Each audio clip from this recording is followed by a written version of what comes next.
Let's go. What's happening, everyone? Welcome to The Golden Shovel, the Nerd Fandemic's first foray into the world of podcasting, where each Wednesday we look back at the previous week's WWE action. We're going to recap the highlights, the lowlights, break down our thoughts on the storytelling, predict where we think the stories are going to go, and fantasy book some upcoming feuds. Each week we're going to hand out the prestigious and eponymous Golden Shovel to the booking decision that's left us scratching our heads. I'm your host, Albie Saunders. I am at Saunders_404 on most of the socials, and I'm joined by Daz at Darchomp Collects. Yeah, loads to unpack, especially this week after a huge weekend in pro wrestling. Title changes, double turns, and never seen 17. Looking forward to it. Cheers, Daz, and also Ross, Mr. RFT123. Just everyone probably should keep an eye out for Stone Cold on a quad bike. Just keep out of his way. It's going to hurt. Sounds good. And we also are joined by our chief editor and chief meme officer behind the camera, Craig, who will be producing and editing these podcasts moving forward. So before we jump into the nuts and bolts of the weekend, we'll just give a quick overview of what we're going to try and do here. So we're going to pull a couple of topics from each of the nights of WrestleMania. And then we're going to do a quick Raw recap looking at the very famous and very strong Raw after WrestleMania. Before we move into a couple of our recurring planned spots, which will be, as I mentioned, the Golden Shovel Award and also our weekly 5-question quiz. So we'll start off with night one. Daz, you want to open up with some of your thoughts? Yes, I suppose I'll kick us off with the opening match of WrestleMania Saturday. Main event, Jey Uso as the new World Heavyweight Champion. The internet wrestling community has been very critical of Jey over the last couple of months, so I just want to start by saying I thought he deserved to go over, especially all of his hard work during the Bloodline arc.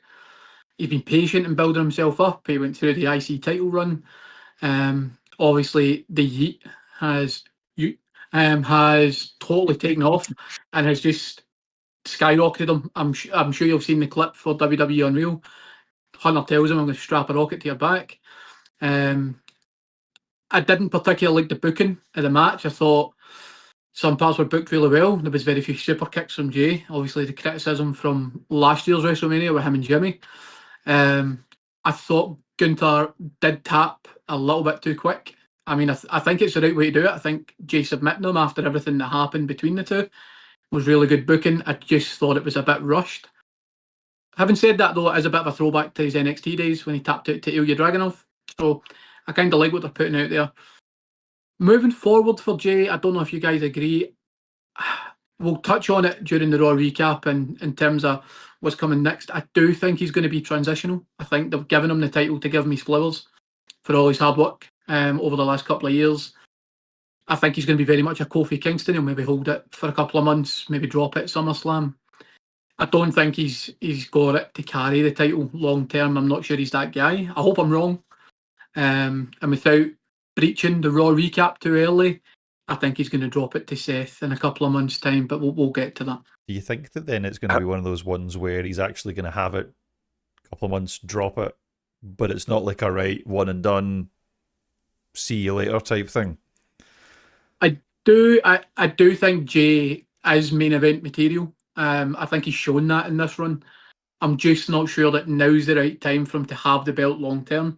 There's so many guys, especially on the Raw roster right now, that are big names. You've got another one come back again, without breaching into Raw recap. Another one re-debuted last night. There's going to be a lot of big names, and they're going to have to try and book them all. They don't have as many titles as they do down in Jacksonville, so it's going to be difficult. But I do think Jey could be a main event player. I just don't think this is the right time for a long-term title run. I think I agree with your outlook on the future for Jey. I agree that Rollins is likely the guy who'll take that title back. I won't get into my reasons for that. I'll save that for Raw recap for the same reason you're mentioning there. But I don't think there's anything I disagree with there. I think it was a better match they put on the year before. I think the quick tap is a little bit of storytelling, as you say, throw back to NXT. But the thing with WrestleMania is you've got a lot of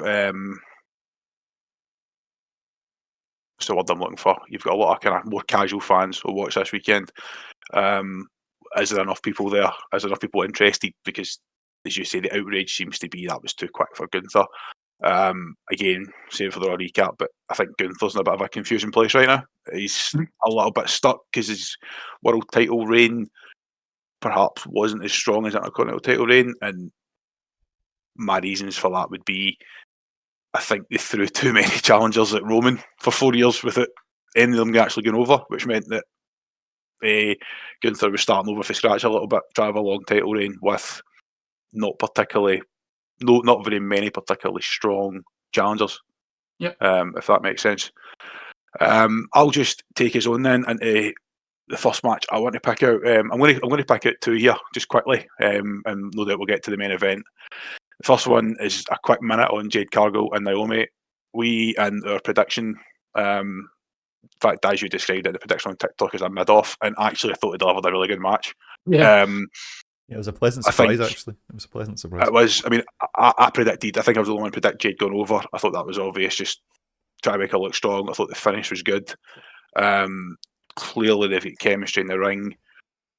And amazingly and interestingly, I really liked Naomi's presentation as a heel. The new music, Titantron set up.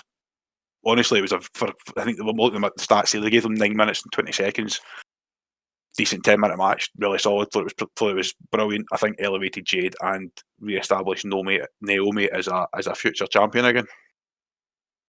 I did describe it as a mid-off, and the reason being, I felt like the story for Jade had been building for so long with who was attacked her, who put her out on the shelf, and I felt like from Elimination Chamber through to Mania, they just rushed. It felt so rushed to try and finish that story to make them compatible. You're right, it was a really good match. I was pleasantly surprised. I didn't doubt the quality that Jade or Naomi could bring in the ring. They do have great chemistry, unlike two other women who wrestled on Saturday night, which I'm sure you'll come on to. And I do agree. I think Naomi as a heel is a fantastic persona, and I really do believe when I watch her in this mindset that she could definitely be women's champion again. Definitely. 100%. And then in the next match I want to bring up before we get to the final two is the US Championship match. Fatu going overnight. I think we all picked Fatu 4-0 was the prediction. Honestly, it was the only match I thought touched main event level other than the triple threat. I thought it was ridiculously good. I think LA Knight looked really strong. I think Fatu was always going over. It was his time. I think the interesting thing moving forward, and as we've said, the thing we love breaking down is the story. Where's the story going to go? What's the booking look like? And for me, my worry is that LA Knight just gets lost. Are they going to elevate him to the main event? Are they going to give him a chance at that level? Is it too busy in the main event right now? And is he just going to end up in a feud adjacent to the mid-card titles that doesn't do anything for him or do anything for who he's feuding with? Yeah, because he was over for so long. And you do kind of wonder that when they kind of pulled the trigger and kind of pulled it a little bit late, and then you just kind of wonder, like, shit, is he just done then? Is he just going to be obscure for a year or two until they need to pull someone out to fill a gap? There's a theme that I'm going to get onto as I go through some of my breakdowns. It's going to come for the main event, and it's going to come into the discussion about Jay's future as champion. LA Knight doesn't need the US title. The US title needed him. Nakamura's run was underwhelming. Yeah, fans were losing interest. Put it back on LA Knight, immediately interested in the title again. He's that type of guy.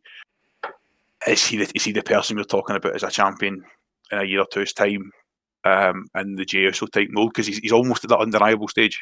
It's been 2 years now, and we're still responding to him as a crowd in a ridiculously good way. If we jump on to the women's title match, let's not beat about the bush too much longer. And for anybody that's listening or watching, we're not going to break down every single match. We're just going to try and pick out some highlights for us that we can talk about stories moving forward. I mean, we can start with the obvious. The whole feud has just felt clunky. It just hasn't quite gelled. It should have gelled. We were all calling for it pre-Rumble. It made too much sense for them to go ahead 1-on-1 at the Rumble. But for whatever reason, it hasn't worked on TV unless it's been personal, and it just okay. There was some good spots, but I wasn't enamoured by the match on Saturday night. I agree. I think the two of them it's a perfect match. They are a match in terms of personality persona. It just fits. It's a WrestleMania match without even needing to think about booking it. I think Charlotte showed she'd been away for an awful long time, and normally she's quite strong on the mic. Normally she's quite good in her promos. I felt like she was miles off the pace for whatever reason in the build-up. Whether that is similar to ring rust, I'm unsure. I also don't think they got the reaction they expected in bringing Charlotte back. Tiffy was always going to be face in this feud, but Charlotte was unanimously booed at every arena that they attended. And it wasn't like the good booing. It wasn't like the good job. Yeah, he was doing the job type thing like this. Yeah, they were exactly. clearly It's a we don't care about you level of reaction, and that's not really what they want. It was, and I think for the match itself, I agree that I've rewatched it since, because when I watched it live, I thought that was really, really poor. When I've watched it back, I actually think that there's some really good technical wrestling in it at times, particularly from Charlotte, which she's always been great at. Some great spots, but Tiff. I do think, though, that I don't know if Charlotte, whether it's intentional or not, sandbagging towards the end of the match didn't look like she was particularly trying to cooperate. And I felt like there was a couple of naughty moments in it where things looked like they could have been done with a bit of venom in it. She has always been quite bitter in that respect. I think she knows that she is, because let's face it, if we're talking about talent, she probably is the best female wrestler on the roster. But I think she knows that. She's very much her father's daughter, if I'm honest. Yeah. If I wrap up my thoughts on it, I'm looking at the stats here. 19 minutes they went. It'd be interesting to see if Tiffany's done 19 minutes in the ring before. Because could have been tiredness, because NXT also runs an hour. She's a big match. She's really Money in the Bank. You're in and out, taking your time, just 2 or 3 minutes at a time. The chamber in Australia last year, was the same. It's you're doing your bit, you're lying down for a few minutes. 19 minutes is a long time to go. It was the second longest match of the first night. And I just wondered if any of that was fatigue. I think you're looking at a championship match that finishes with one moonsault. We've seen it in other matches. We saw it with Roman and Cody last year. It was 3 Crossroads. We saw it in the triple threat that we're about to talk about, where it was curb stomp, spears, GT. It was back and forward all the time. It just feels as you're taking more to put it away. I just think the WWE have backed themselves into a corner. Charlotte's got a lot of short title reigns in her history. Yep. I'm not saying she shouldn't have 10 plus reigns, because we'll agree talent wise, athlete wise, she is phenomenal. But the built her into a 15-time champion. They clearly don't want it to get to 16, 17, at least anytime soon. Yeah, and she's still at that age where she's still young enough that she should, just by longevity. I was the only person in the group who predicted Charlotte to win. And the reason I picked Charlotte is because, again, looking forward to what the story's going to tell us in the next few months. We've seen Tiffany burst onto the scene in NXT. And we're going to touch on going over Becky and stuff like that when we look at the Raw recap. We saw that happen. We saw her win Money in the Bank. Again, earned it, 100% earned it, because she was over with the crowd. She was something new and fresh. The moonsault is brilliant to watch. She cuts a good promo. She's got the sort of the total package in terms of the look, the moves in the ring, the athleticism, the finishers, the promos to an extent. Okay, we saw a wee bit of weakness in it to Mania, but she does a pretty good job of that. She's then held the title. It's one of the ones where I'm like, okay, is it not time to think about taking the title off her and seeing what she looks like chasing the title without Money in the Bank? That type of thing. It's like the next stage of the test. That's my worry as we move forward. Is right. Okay, how do we make sure Tiffany Stratton doesn't get stale? I'm not saying she will, but that's that's a risk there because she's played the same character on TV now for a number of years, and she's kind of floated between heel and face. She's a tweener. She's well cheered, but depending on who she's against, I just think it'd be good to see her chase that title as the number one contender for a period of time. And that's so I'd leave it. I think obviously we've tried to put this off as long as we can. it's time for the triple threat, the main event. I'm going to start, and I'll come to you guys in a second by saying I just think you're looking at three of the best storytellers in the business. We'll talk. The four, either you're right, but Heyman as well. Heyman as well, absolutely. We can talk about the in-ring action, and we will, but and we always joke about absolute cinema. But Reigns has elevated himself. That's what people have talked about him since the pandemic. As he was the first guy to really clock on to wrestling without the live crowd is cinema rather than live theatre, and he's just carried that on. The story, the callbacks to the Shield and everything else was just absolutely phenomenal for me. I do not disagree. When they booked the match, as soon as even before it became official, when you seen the workings of what was in play towards Elimination Chamber, etc., you just knew it was going to be match of the night. Whatever night it was on, they could have put Cena and Rhodes on the same card. It was always going to be match of the night. And Reigns, Cena is the GOAT, right? Cena's absolutely the GOAT. Nobody will touch Reigns for storytelling for a long, long time. The guy is an aura machine. He just exudes aura. That's just who the guy is. And I don't know if you've watched the Pat McAfee show yesterday, but Heyman actually said on it at one point, who can actually remember what the big dog was like? Because this is who Roman Reigns is, and it's what he'll always be known as. People won't remember the big dog. People will never remember that gimmick in years to come. So I don't even really necessarily want to touch on the in-ring action. It was great. It was the three of them work well together. There's clearly chemistry, but I think the story is what's key in this one. And I mean, I'll let Ross kick it off with the chat about Paul, but the double turn, it was always going to happen. We all seen it coming. Seth was the guy to win on Saturday night, but I think the way they orchestrated the double turn was just, it was great. And clearly we should have seen it coming because I'm sure I read the stat that Seth Rollins is now 3-0 in triple threats at Mania.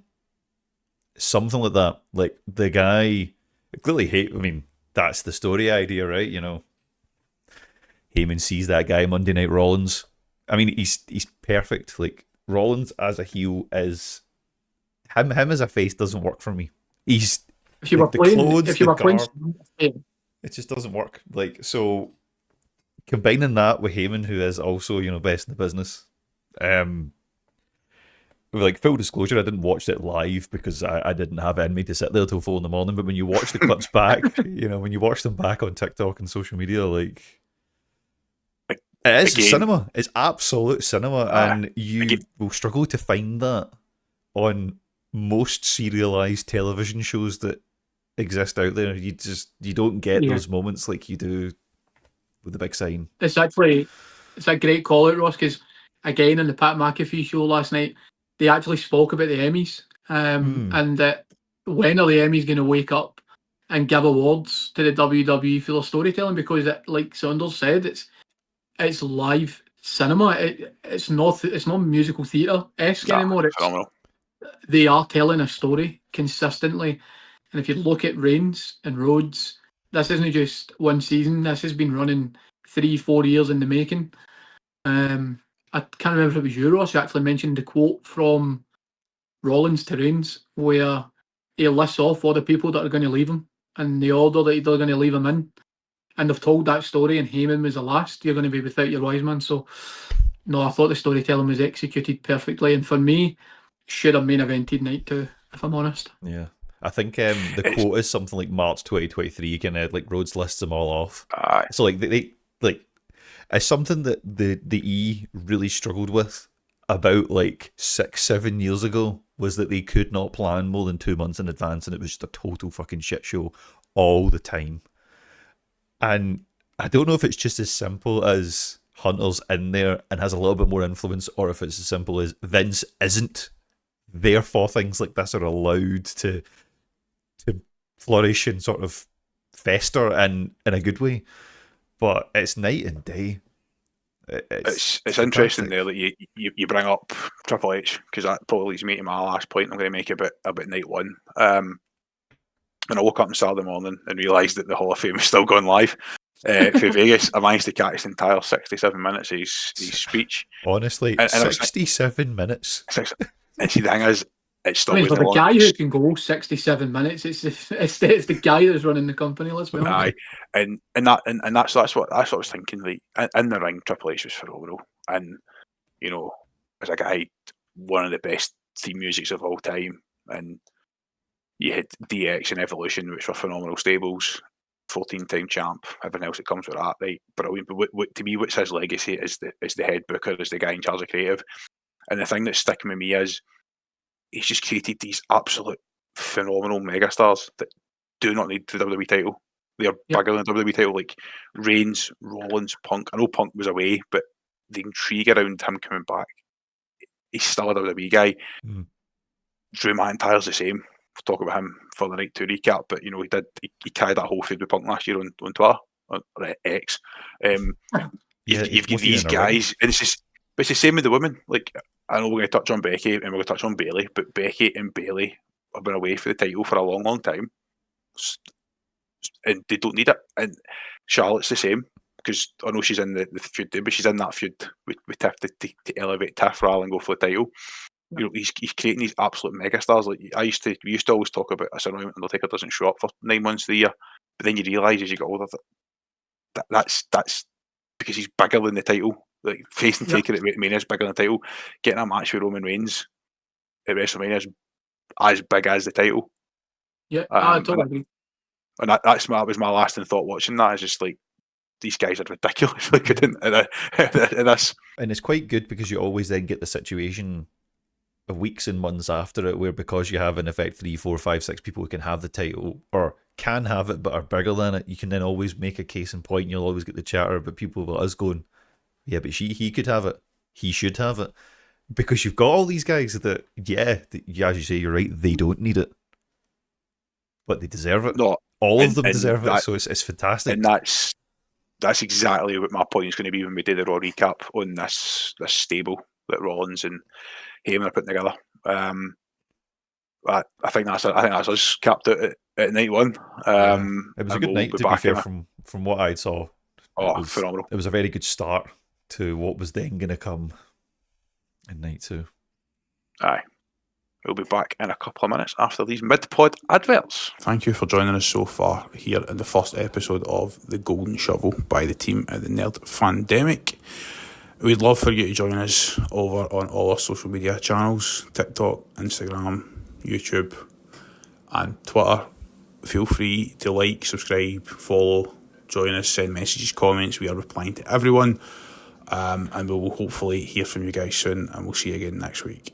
And now it's time to move on to night 2 of WrestleMania recap. Same with the night 2 triple threat women's match. Ultimately, for me, you put in 3 of the best into the ring with great chemistry, and arguably was match in the night 2. Again, the storytelling's maybe not as strong. I think in this match we're talking about the in-ring work more than we're talking about storytelling. I think Io has been elevated again to absolute superstardom. I think she's so over with the crowd and the fans. I think she's so popular. Her in-ring work's phenomenal, and to me that was the ultimate payoff from the whole damage control storyline with Bayley. It's like, okay, they got her over, but this is like over, and then she's now on her own, standing there as a proper main eventer. Yeah, I agree. I think that it's kind of similar to what you spoke about with Tiffy, in the sense that they put the title on Io, and Io's first run was actually okay. It wasn't like generational. It was a good run. It was a good first title run on the main roster. They took the title off her, and I think it was really, really interesting to see how she would react to that. Similar to what we're talking about with Tiffy, could she go and hang in the main event? Because there is some huge names. If you look over the last 12 months, some of the people that have propelled themselves, like Liv Morgan, for example, has totally skyrocketed into becoming one of, if not the best women on the card right now. So I think that they gave Io her flowers on Sunday and cemented her as a main eventer. I think to go in with two of the biggest names in the business, especially in recent years, to clean pin Bianca Belair, who I'll be honest, surprised was being booed throughout the feud. But I suppose they needed a heel, and you couldn't have three people that they love in that match, so the crowd were going to pick one to boo. Rhea's inclusion didn't really, not that it didn't make sense, because obviously took the title off of Rhea. I think it would have worked without Rhea. But could you have the WrestleMania card without Rhea on it? So it does make a bit of sense to add her. So, but I thought she added a great element to the match. Technically, one of the best matches of the weekend. Belair and Ripley's strength and athleticism is incredible. And Io Sky, for someone so small and so petite, the way she throws herself about the ring is just it's insane. And we talk about Tiffy's moonsault. I think Io's blows out. I think Io has the best moonsault in the business, personally. 100%. But no, I thought this could have main evented, if I'm honest. It was never going to take the main event away for Cena and Cody with 17 in the line. It was obviously never going to do that. But I think night 2 was stacked in terms of some really, really great matches. They kicked it off perfectly. And if they had sold me a ticket and that's the only match I got to see, I'd have left a happy customer. Aye, it was absolutely top tier. But you see what I mean with my confusion around Tiffy's booking. That whole build them up, not knock them down, but challenge them again. I think Io's benefited for that. I think come to you on this, Ross, but as you say, Daz, the booking of or the booing, sorry, of Bianca. I think she is just the odd one out. I think there's a little bit of, I want to say staleness, but she's played the same character and role, I think, her whole time in the main roster. Yeah. I know Rhea's the same to an extent, but at least she had a heel run, then a face run. Although she was one of these heels that was really over, but when she was in Judgment Day, so there's been at least a little bit of change. I think she's in danger of getting stale. I think that'll be the questions for the two of them moving forward. What does it look like with a bit of character change? Yeah, I would say that I don't know if you need to go as far as a repackage with her, but like for me, like Rhea's worked because it's like over the piece. I mean, how long has she been in the business? Is it like a decade? Has it been longer than that? Like God knows, but it's like over the time she's like evolved. Like every year or two, it's like rather than scrap all, it's been like adding a little bit in and here or there, and that's interesting enough if the character you've got to start with works.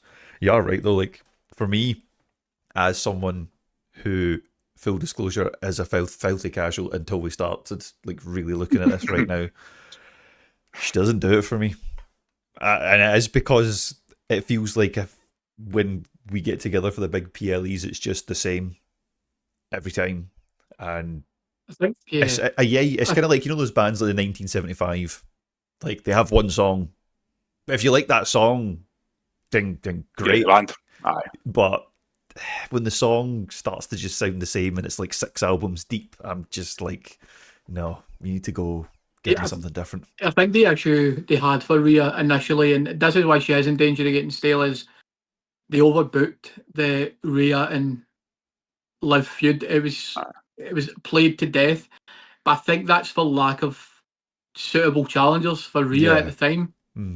I think what you say about Bianca is really true, Saunders. I think that Bianca would definitely benefit from a repackage.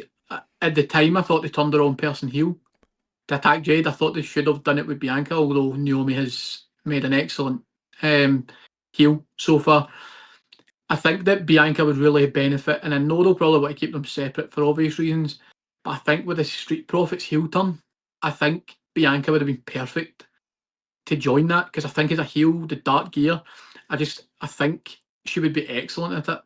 I think she does need a refresh. I don't know if she'll get shuffled over to SmackDown when they shake things up. I don't know if that'll be a bit fresh for her, some new people to work with. But yeah, they were booing her. Everything she said was right. I think they were booing her because I think they're maybe just sick of hearing it for her. So yeah, I think a repackage, maybe even some time off, nothing major, month or two, take some time out, come back, and maybe you'll be refreshed. Maybe the fans will buy back in. But she's a bit like Cena in his initial run, that she's loved by loads of little girls. She's loved as a strong woman. She's loved as Super Bianca. So you run the risk of taking that away. So it's a big risk for the company, I suppose, to change her up. I don't know if she'll ever get stale to the point where she falls totally out the main event picture. I think she's always going to be a player in that. But she could be doing me a bit of freshness at the very least. I agree.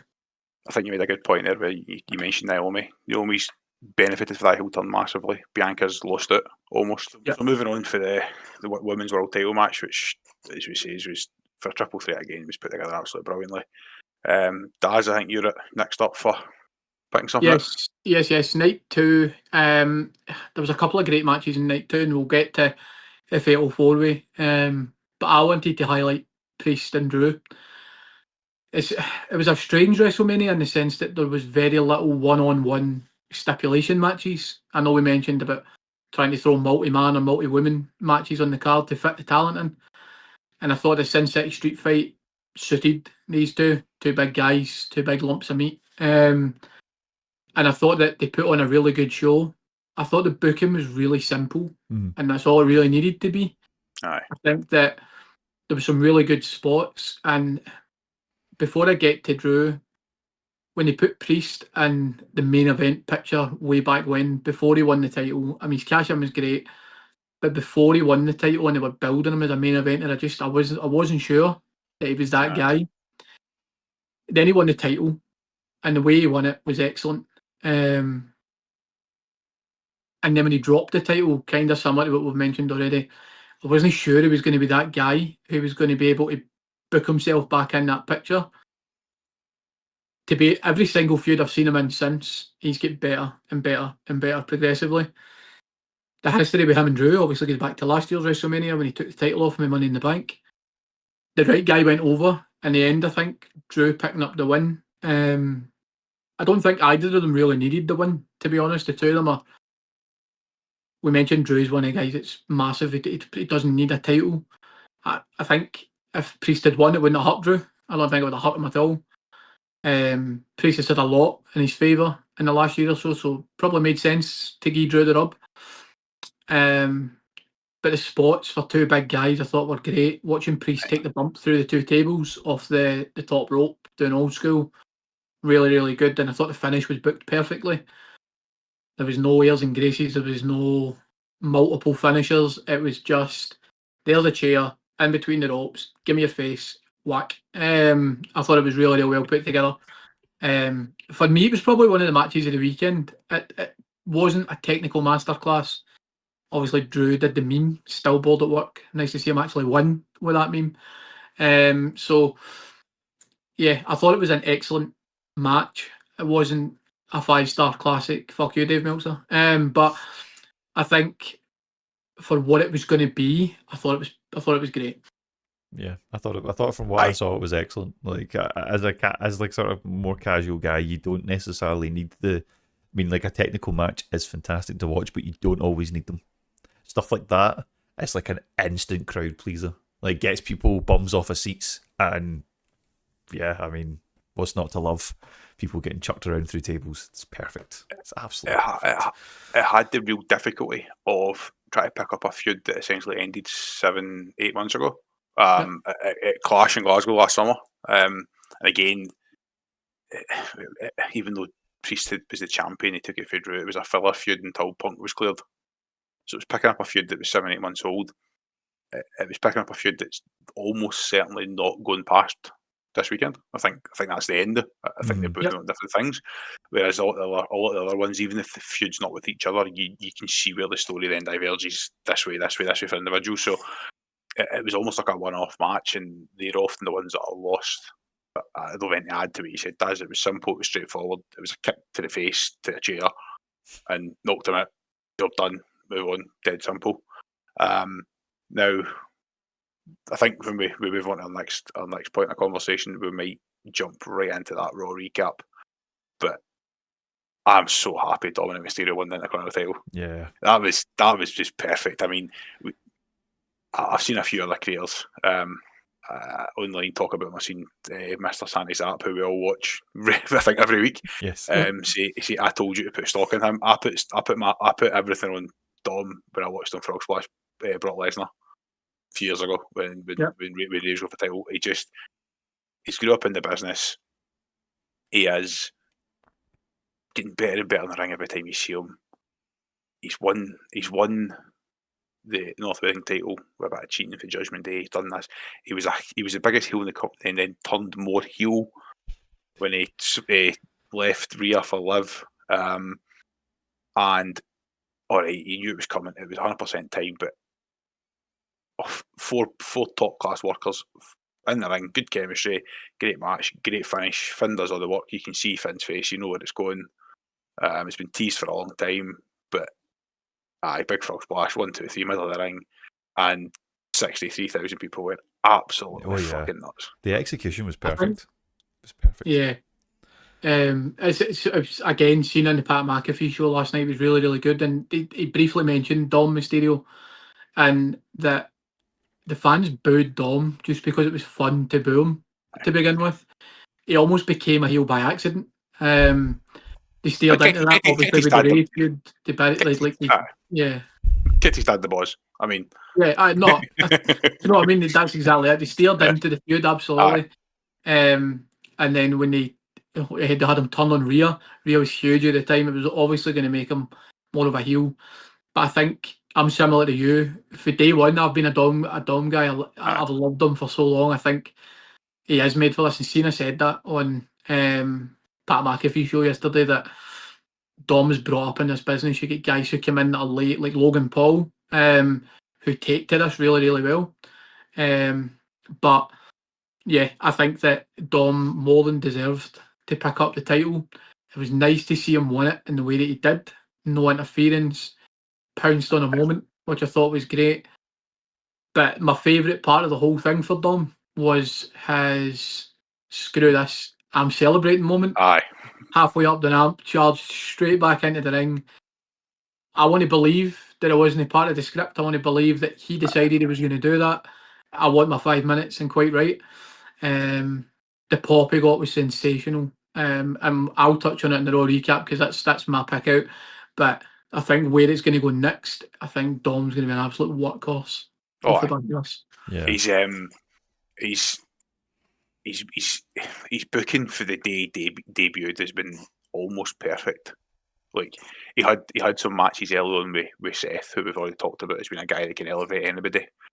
During the pandemic, he had the tag team matches. He was working with Edge and Ray. Had his turn. Was booked in a really strong stable way. He didn't need to be the main guy, but he was able to showcase what he could do. He won the North American title in NXT, and we talk about undeniable. It was at that stage he did that in a title. He's a guy who will be elevated by that title, but I think will elevate it as well, as you say, as a workhorse. It's going to be seen every week. It's going to have great crowd reactions. He's going to have, I think we'll talk about it. Braun Breaker's moving on, but he's going to have matches with Finn and Penta and all these guys at that level, and it's going to be fucking brilliant. There's no way to describe it. It's just going to be perfect. I think I'd really like him to their new acquisition of AAA. I think that some of the matches that Dom can put on with that title, it's almost like a bit of a Forbidden Door Summer of Love tour, almost similar to what we spoke about way back when we drew. Is that what he was going to go and do? I think that some of the matches he can put on with some of these luchadors in AAA, it's going to give him a real chance to go and hone all his skills and really make him a main event guy, because I think in the future that's where he's going to end up. Yeah, and I think 100%. When the time comes, right, like, it's undeniable, right? He's a handsome boy. He's got the looks. See when it comes, and I don't know when it'll be, and it probably won't be anytime soon because it's perfect, right? When he has that babyface turn, he is going to be the man. I think that at that point he will be like that level of like some of those greats very, very quickly, and it's just because he's put in the graft, he's put in this effort, and he has everything you see, even the stuff that's outside wrestling. Like, I find myself, he appears like on my Twitter feeds all the time, just chatting on like podcasts, and he's absolute gold. The guy's just funny. Like, he's got the comedic timing as well. Like, he is one of those guys that might not even be in the E in 5 years. You know, like, he could become a megastar if he wants to. Ross, talk to me about Joe Hendry. I mean, I believe in Joe Henry. I love that if the rumours are true that he couldn't appear in Glasgow because they didn't want him to lose. So they kind of went, oh, well, you know, you weren't allowed to, here's your moment. And rather than him go, well, I don't want to be squashed by... Right, he's like, no, I want to be in the ring with him. I want to do my moment, and then just get absolutely flattened. Like, the guy, it's like a really good nod for a guy who's had like, what, 10, 15 years in the business. Like, the gimmick works, man. The gimmick's great. He's we'll not spend a lot of time on this because obviously homegrown guy celebrating having 2 Scots in the card on night 2. This though might be a bit of a heel turn for me. A great pop. It was a great pop, and I think it was nice to give him his flowers for his work in the business, his work with TNA. He's come such a long way. I definitely agree. I don't. Leading into the Raw recap, I don't think if you're going to put that guy in the main event in a couple of weeks' time, I don't think squashing Joe Hendry was the way to do it. I think if they were looking at a TNA crossover, I think there was a couple of guys who would have been better. There's maybe too much water under the bridge for Nick Nemeth, but I think Jeff was considered as somebody who we could have put out. Rusev, there was no point in Rusev losing his re-debut. Same for Aleister Black. So I was delighted for Joe to pop. He got to do his thing in the ring. He got to do his moment, which I thought was great. Got to hang with one of the top guys in the business. But I think for me in the spectacle, I wanted more. If I were going to give me Joe Hendry, I wanted 15, 20 minutes. I'd have loved to have watched him actually hang. I think we might get that chance, though, because the fact he's got less than 12 months left in his deal. By all accounts, he's not signing with TNA again. And by all accounts, WWE want him. So... Can he do it? Well, like, that's the question, is he isn't it? Guy? We don't know. Because and maybe that's a reasonable question to ask, is like, could you have gave him that 10, 15 minutes? And I guess worried as a meme. You try. That's my concern. I'm worried as a meme, and I'm worried that if he does join, he goes nowhere. I think he's suited to something like NXT. I think it suits him to the ground. I think NXT's perfect for him.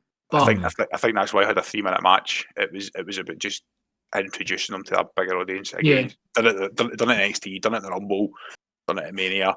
It's setting up what will happen next year if and when he does sign. I don't disagree, but at the same time, we've seen LA Knight. I'm not saying LA Knight's a meme, but it's a similar. It was a persona. meme that became something else. Aye, so it's got over his ability to flourish. Is he attachable as LA Knight? I think Joe's good in the ring. LA Knight's got the catchphrase the same way that Joe Hendry does, but Knight's far more believable than Joe is. So it'll be interesting. I just thought it was a great pop, and I was delighted to see Joe. But I think that if they're going to give us Joe, they should have let us see a spectacle of Joe rather than just the cheap pop, if you will. It was obviously thrown together last minute. They weren't expecting Kevin to get injured, etc. Like, I get it. But I think the crowd would have popped just as hard, if not harder, for Jeff.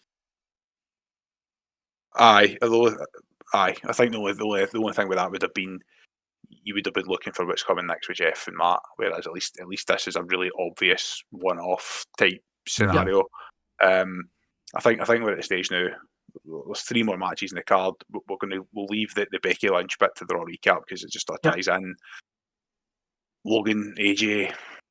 I think we could spend hours talking about the whole Karrion Kross situation. They've got to pull the trigger on him at some point. That's where that sits. I think if I'm summarising that, I want AJ to go over, but I think Logan's lost too many matches last year at the big shows. I think that from a credibility point of view, he has to win something. He's a future world champion. He's a future world champion. He is it. He's the guy. And no matter what MD says, these new finishers brilliant. It just it's fits. incredible. It's a great finisher. Pulverizer. It just incorporates a bit of suplex, almost like a DDT.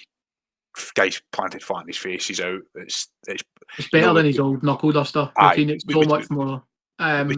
We talk about we're going to talk a lot about storytelling in this podcast, and you've all got to suspend belief, but you've got to suspend belief within the reality of the universe. Like we do video games and comics and movies and stuff, but in WWE's got to make sense. Logan Paul is getting better and better and better. He's now brought out this new finisher, which in the business is like, yes, that's putting someone away for a 3 count. He's always, he used to get called a spot monkey, and to me that was always unfair. He was an athlete learning the business, and you were using his skills to get him over.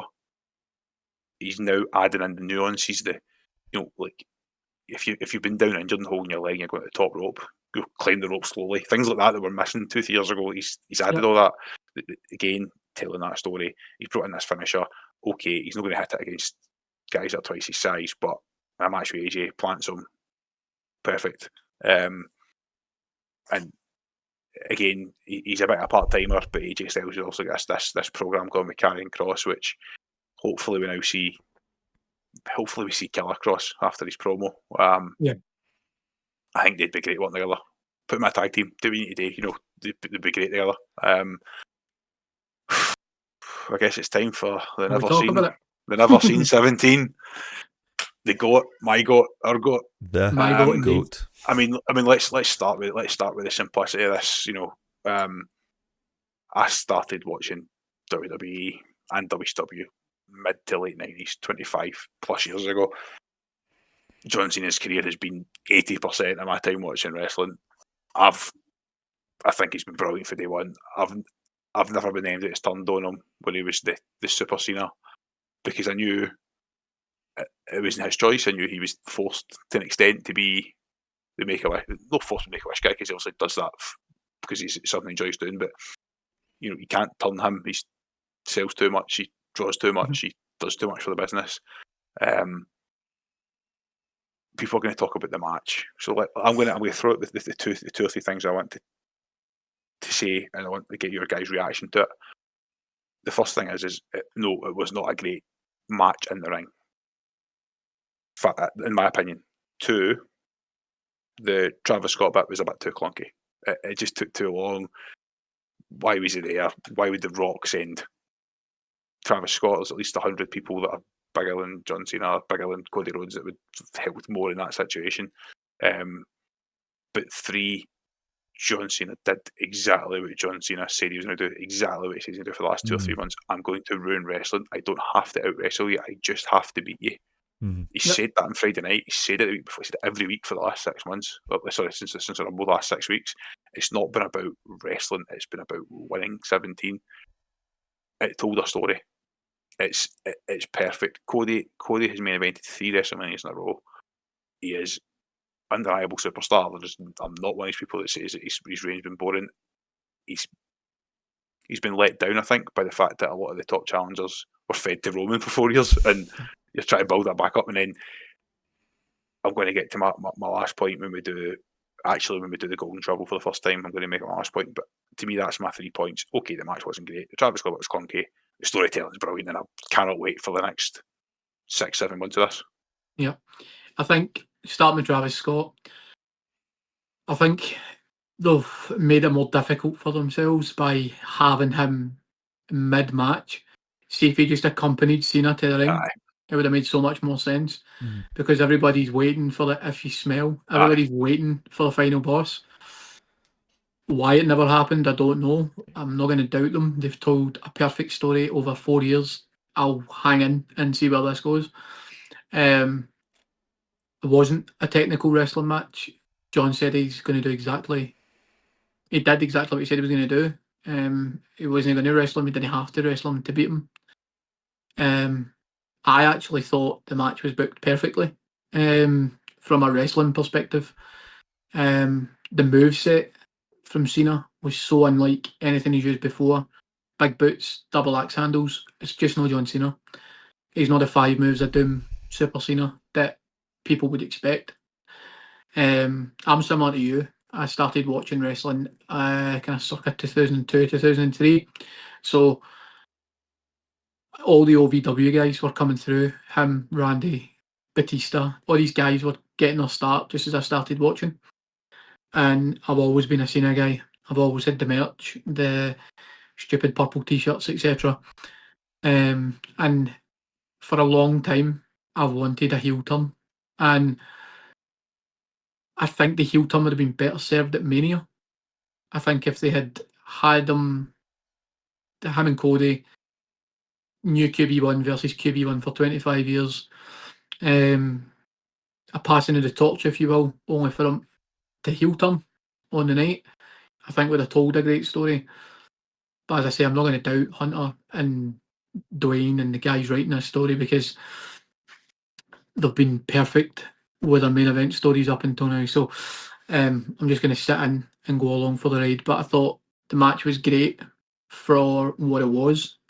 It wasn't a great wrestling match. Travis Scott was hindered by coming at mid-match. And it was nice to have an old school heel ending where it was just a title shot in the face. They've been undone by the main event the year before where Cody eats like, what does he eat? Like 4 or 5 different finishers, spears, Superman punches, and then you kind of pin him with a title to the face. It's almost like, is it believable? But no, never seen 17. The GOAT absolutely deserves it. It's 100% the right thing to do. I'm really interested to see where the next 6-7 months takes us.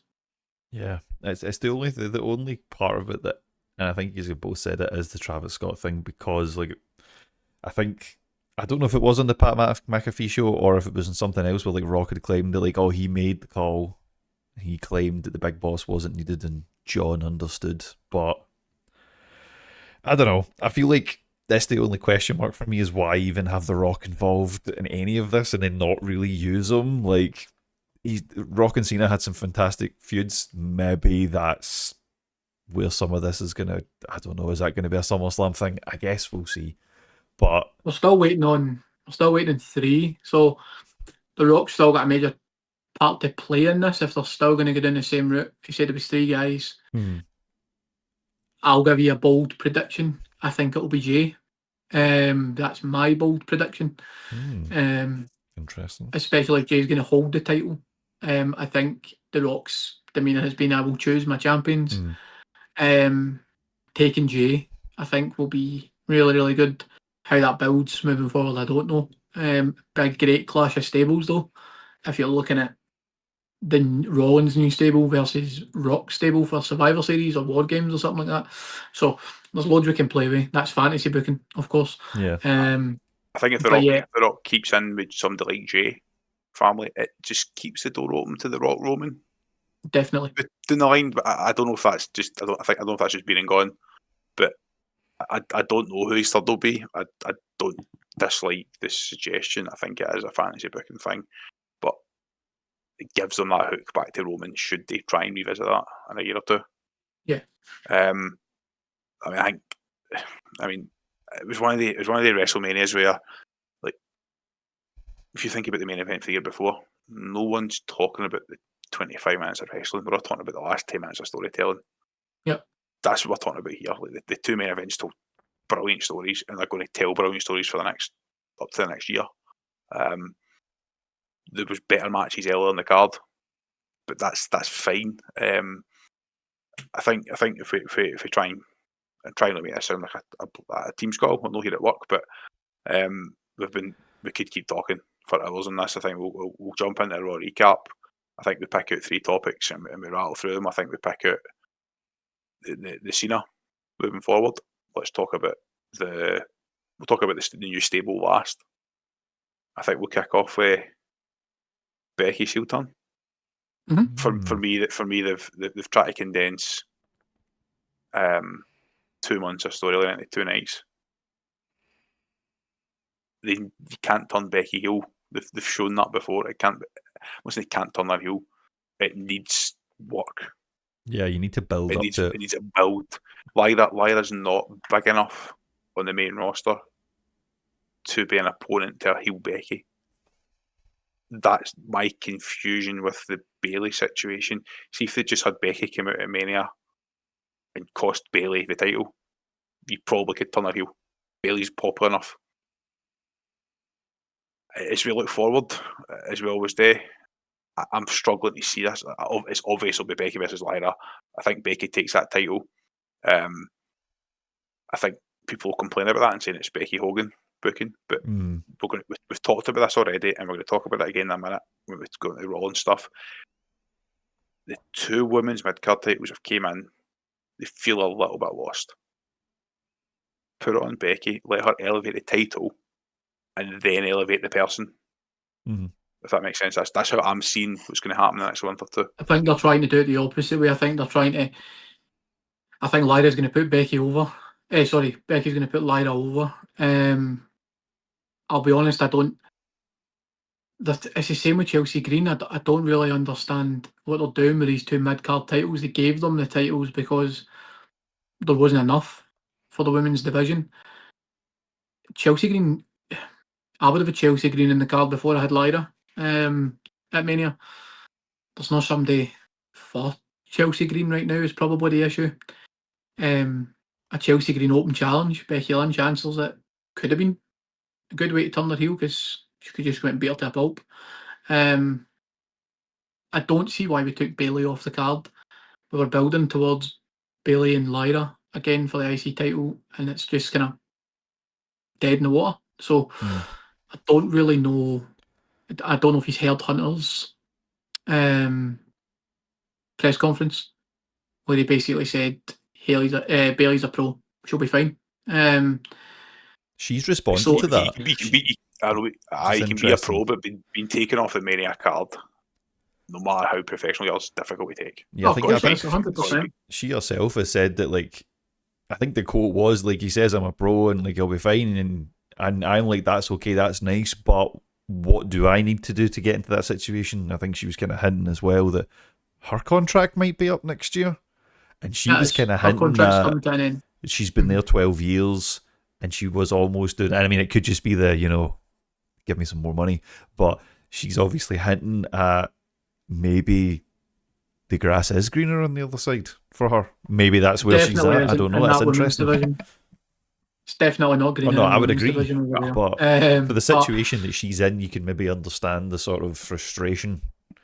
I don't see why they bumped her for a Becky return if they were going to turn her heel the following night. It doesn't make sense to me. That's what I don't get. You could have had Bayley and Lyra win the titles, and then in their celebration in Raw, we could have turned Becky heel. We could have had her come out and attack Lyra or Bayley. Either one, take your pick. And we would have been able to book her as a heel. I just don't see how the programme runs long term between Becky and Lyra. Becky's realistically not going to take the pin in the first match. And I think if Becky goes over, like she's probably gonna, they're going to bury Lyra. Pardon the pun. The only thing I'll say is to count on that point as well. Firstly, maybe could have done something where Becky and Roxanne attacked Bayley and Lyra and kept the two feuds going. Becky went to NXT a couple of years ago, took the NXT title off Tiffany, and then dropped it to Lyra a few weeks later. So that both elevated Tiffany because you got eyes on her before her main roster debut, and elevated Lyra. So it's definitely doable, but that was in the confines of NXT where you've got a slightly more hardcore fan base that understand the long-term storytelling, whereas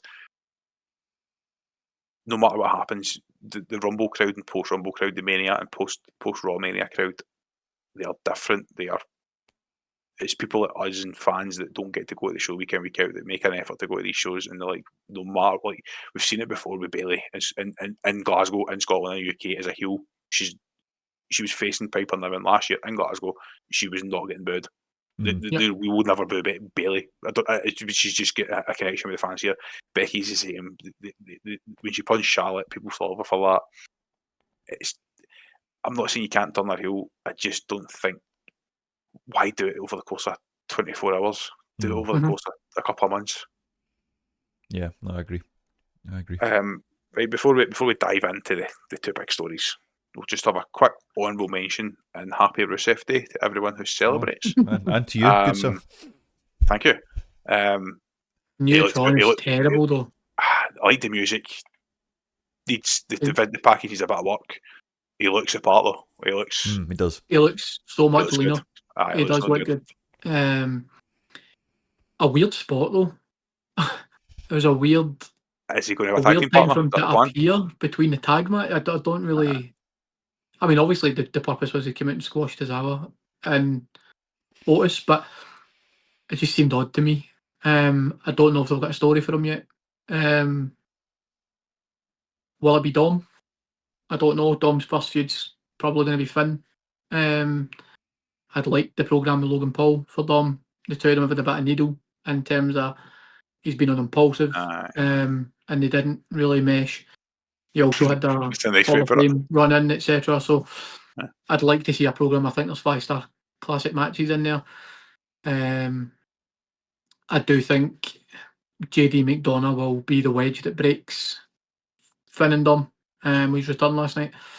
So it'll be interesting to see what happens in that front. But Rusev, I don't really know where he fits in on the card right now. I don't know. Is it Drew? Is it Priest? I don't really know where he fits. It's such a tough spot because he's coming back in. He needs a strong start because he did go out with a bit of a whimper. The crowd were trying to elevate him. He didn't really get to the stage he probably should have got to. He went to AEW, again reasonable start, but as soon as he became saturated with talent, he was lost.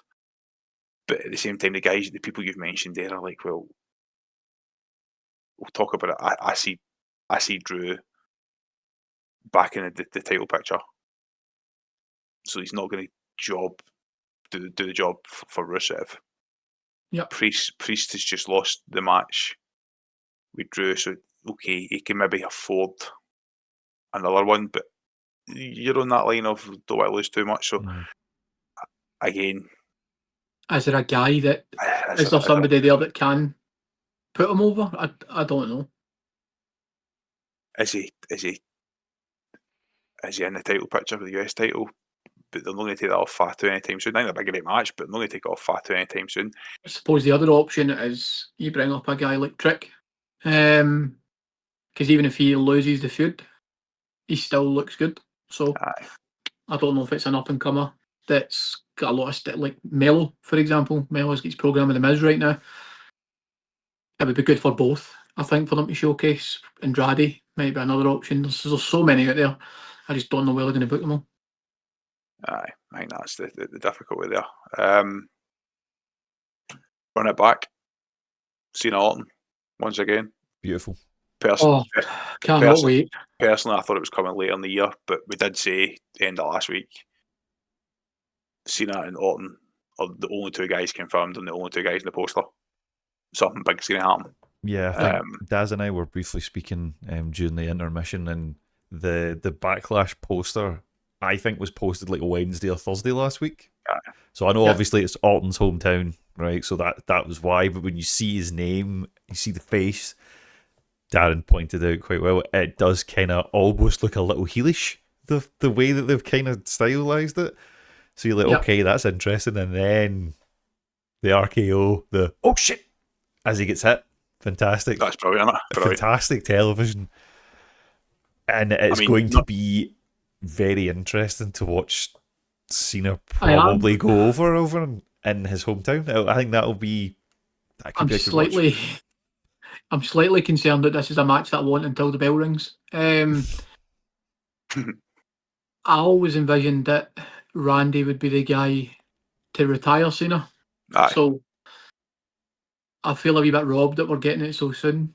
But I think Cena's going to go on his dream tour now. I think he's going to start with Randy. Then it'll be Punk. There'll be a few guys that he wants to wrestle before he goes out. And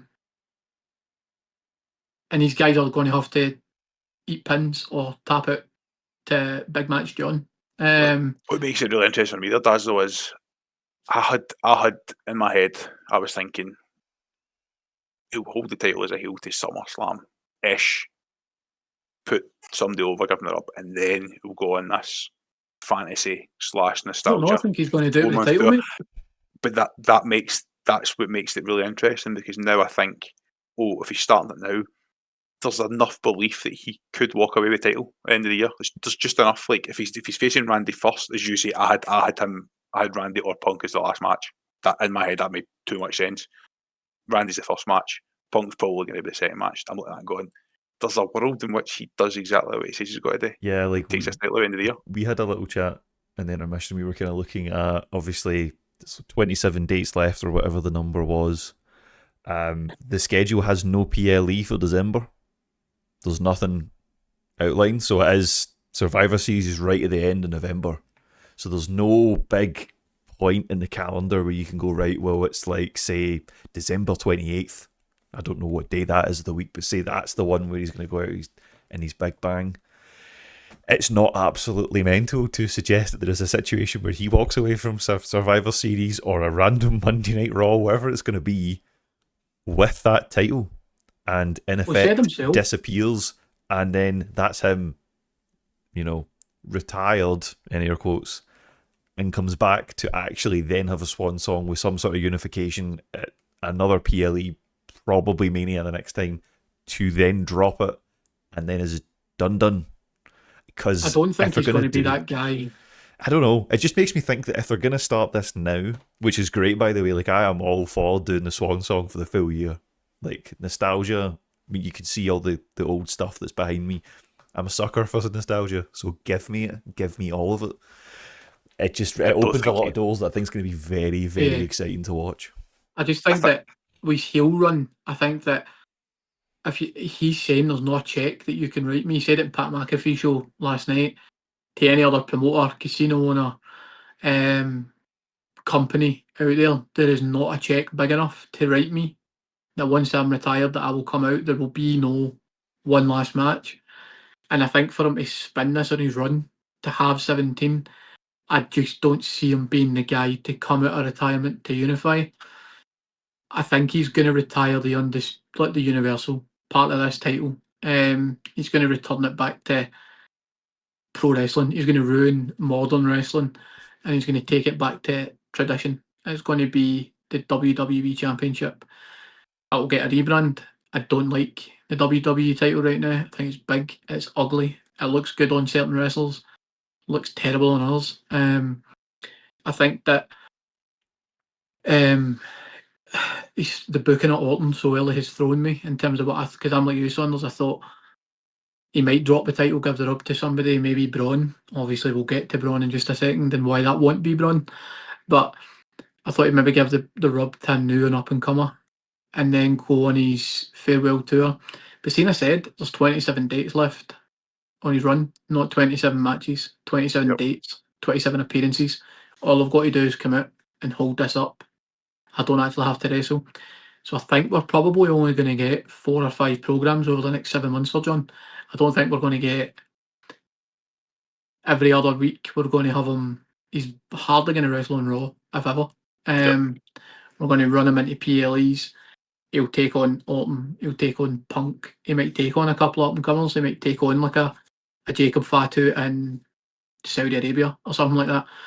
Yeah, he might take on some of these guys, but I just don't. If it's not going to be Orton and it's not going to be Punk, who realistically takes the title off him? And that's where the answer comes back to no one. Ends Big John.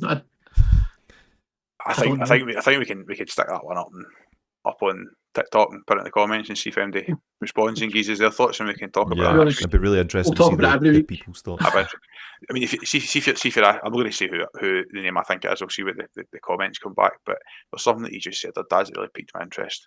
27 appearances.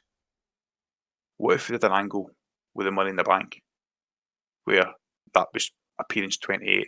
You know, I have a contract that says I have a match with the WWE champion. The WWE champion saying I've not got a contract. I'm not working. You know, there's something there that gets. We're going to get one of the old school angles where he turns up at John's house and throws him in a river.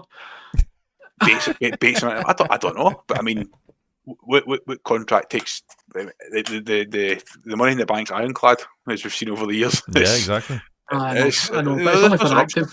It's only for active titles, I suppose, isn't it? You never know. Big talking point, the stable, the Evolution 2.0. I'm sure it'll get a standalone name. I was so happy to see Braun. Absolutely the right person to bring in that stable. He's done the job in the Intercontinental title. He's ready to move on. The main It's the event, bridge for him. the main event picture's really busy. What do you do? Boom, put Paul Heyman and Seth Rollins and just turn them into the next get big guys ready for that. It's absolutely perfect. It's perfect booking for me. There's talks of Becky joining the stable as a heel. That might be. It might work because it's a kind of in between stable. It's not quite heel, not quite face because they're all popular.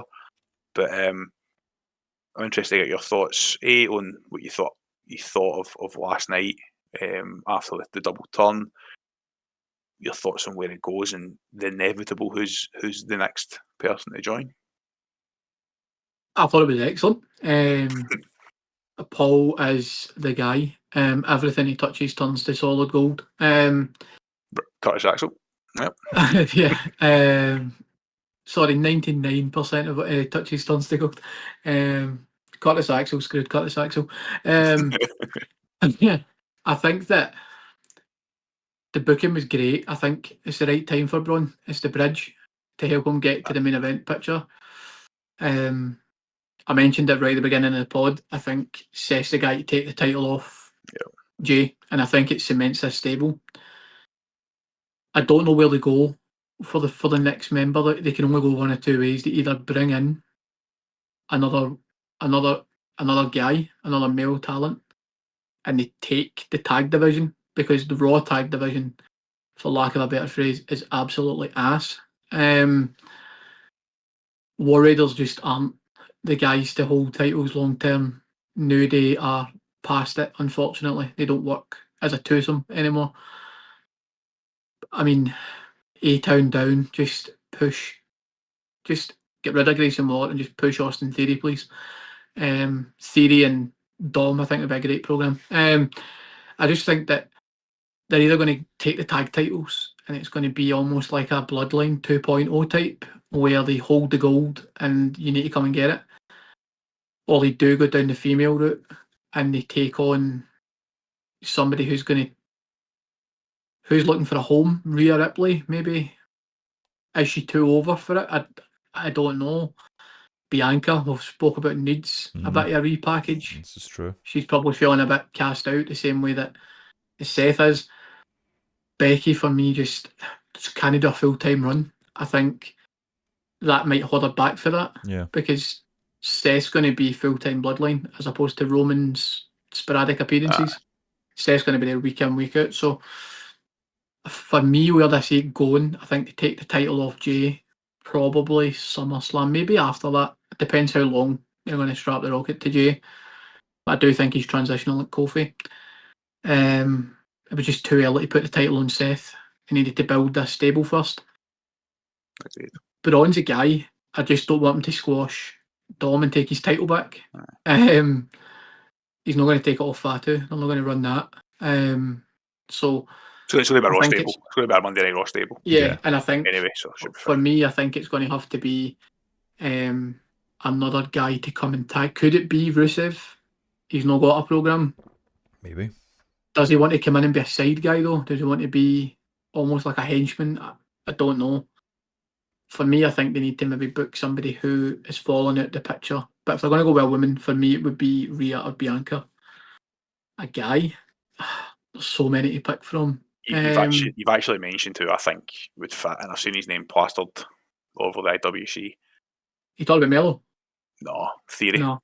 Theory. He's so talented. He has lost his way a wee bit. He's a brilliant natural heel. Grayson Waller, I think, is just getting annoying to a point. He's good, but are they the victim of what is a poor tag division, as you said? The team's run its course. That duo has run its course. Yeah. And I think it is time to break them up. I think Theory would be a good addition.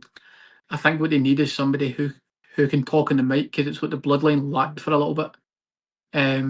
Jimmy's not particularly gifted. Jay's great on the mic, but when Jay removed himself for that, you only had Solo, who didn't really speak. Braun's probably not going to do a lot of mic work. Just some quick subs. So I think they need somebody who can come in and work with Seth, and it's just going to propel the two guys even further. Ross? I can't really disagree with any of that, to be honest. Braun Breaker's one of those guys that really interests me. He's got that kind of presence that I always quite like. I always quite like that when you're sitting down to like watch one of these shows and you see, like, that doesn't matter like if it's a male or female wrestler, but when they appear on the screen, you're just instantly like, yes. Like, you just got your eyes on, you're just like, yeah, I can believe what it is they're trying to do and what they're trying to sell me. He's everything Mojo Rawley should have been. Yes. You know, Yes, you know what I mean? Like, he's got the looks, he does have the talent.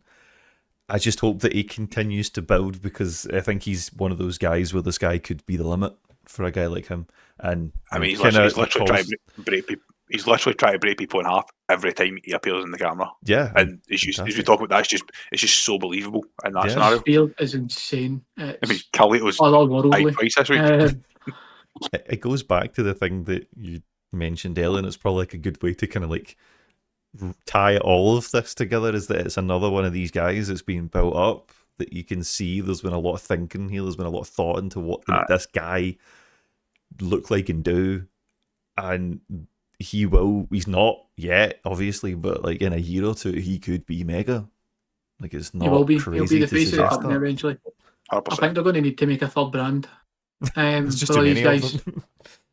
NXT is going to have to become a 3-hour show at this rate, because there's just so many guys up and coming that I don't know what Carmelo Hayes has done to piss off Hunter.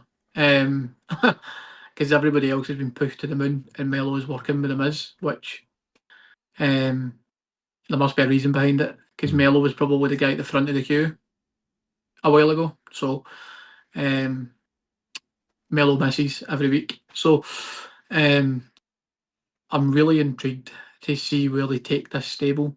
With Paul behind it, there's no way it flops. There's no way. It can't possibly. I'd like to see the first. I think the first program's. I can't decide if it's. I thought it was going to be Punk, but with Reigns coming out, Reigns is taking some time off post Mania. So I think Reigns might be first, and they're going to put Reigns on the shelf for what it is. I think they'll eventually build. You can see the outlines of War Games already, can't you? If they keep War Games this year, you can see the outline there. I think if I'm wrapping it up, and this is something I've talked about with you guys a lot in the last few weeks, Rollins will win the world title from Jay. I believe that, and it's not just because the stable needs it. I think the title needs it. Yeah. When the first bracket came out for the tournament, we said Rollins will win that. The only other person that can win is AJ, because you can't have a brand new world title on a first-time world champion. You need to establish it. Rollins was the right guy. Drew was the right guy to take it off him. The cash-in worked brilliantly, so because it elevated the title, i.e. the prestige of having the cash-in on that title. And Priest being a guy who was, as we said, on a rocket up to the moon. But what you can't hide from is that's now 3 first-time world champions in a row. It makes it feel a little bit like a secondary world title, because the Roman title, into the finishing the story into this Never Seen 17 is like the 3 biggest stories, and the other one's secondary. I feel as though it needs Rollins to re-establish that, and then ultimately, whether it's a turn and he puts Braun over, whether it's a drop in it and then Braun takes it from that person. You can't. I don't think you can have 4 brand new world champions. That's why I'm concerned about the wee tease with Sammy and Jay for last night. Just again, we'll all pop like mad if Sammy wins a world title, but he's not the guy. He's not the guy they know. No. Unfortunately, he was a guy. He could have been the guy 18 months ago. He wasn't. Unfortunately, it's not the time, and they need to take it off somebody that's 1, 2, 3, or 4 world titles. Yeah, seen it. Yeah. I think that brings us to the end of a recap. I think moving forward, we will need to look at how we do this, because that's been well over an hour, and we could still probably keep talking. We won't have as much to chew on most weeks. I don't think so. It's definitely time now for the first award of the Golden Shovel. So the Golden Shovel is, well, we've named it after the thing that is Triple H, and then latterly the GOAT John Cena have been accused of just taking out the golden shovel and burying every single talent that's ever dared to challenge them. So where we are this week is where he's going to present a storyline, a match, a booking situation, something from the last week which we feel just confuses us, and we don't see the payoff, we don't see the future, and it's potentially buried somebody or buried a match or a situation in the card. As Ross has mentioned, he's been a bit of dirty casual these last few months, so Daz and I are each going to provide and argue our case. And Ross is going to decide the first winner. Go for it. Daz, over to you. Go first. I think the obvious one to pick would be Bailey. I'm not going to make the case for Bailey. I think it's crystal clear. If I was to pick the person who I feel has been buried, it's difficult.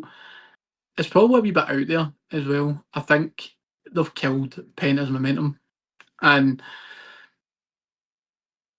taking the loss and like he didn't take the pin in the fatal 4-way, so it was easy to protect him for that.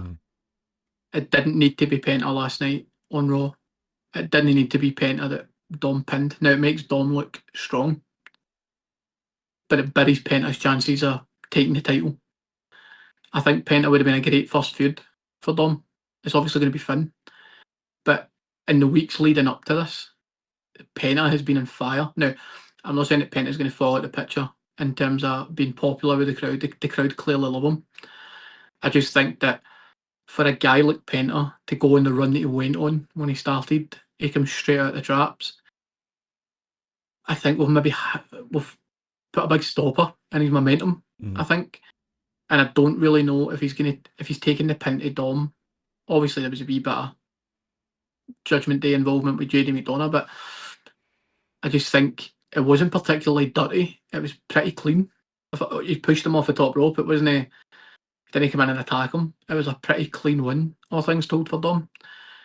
So that elevates Dom, which is great, but I don't really know where we take Penta, because Penta could be a main event player, but the main event's busy. It's earmarked for Rollins. It's earmarked for Rollins and Jay and Sammy. These are the guys that are in the main event right now. And if you're going to run Finn with Dom, what do you do with Penta?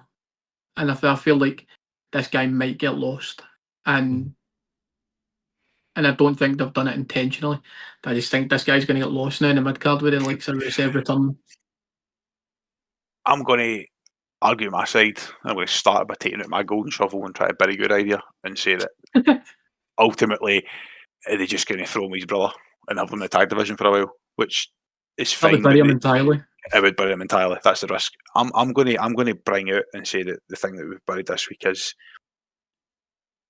world title challengers, and I'm going to pin it on The Rock and his golden shovel and say, and I've looked at this all night, we've been talking, that, you know, when he appeared last year, right before the Cody Rhodes AJ Styles feud, we thought, oh, we're going to get Cody and The Rock, therefore we know AJ's losing. Buried that feud. He then appeared again later in the year. Well, we know Kevin Owens isn't going to take a title for Cody Rhodes. He then appeared again, turned Cena heel. Cena didn't need The Rock to turn heel. To then not show up at Mania, again, there's still a chance it could play out eventually.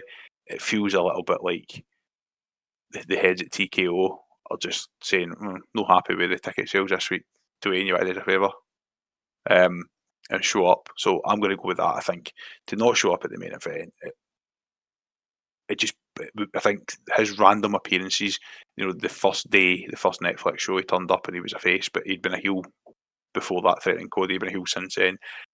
It's confusing.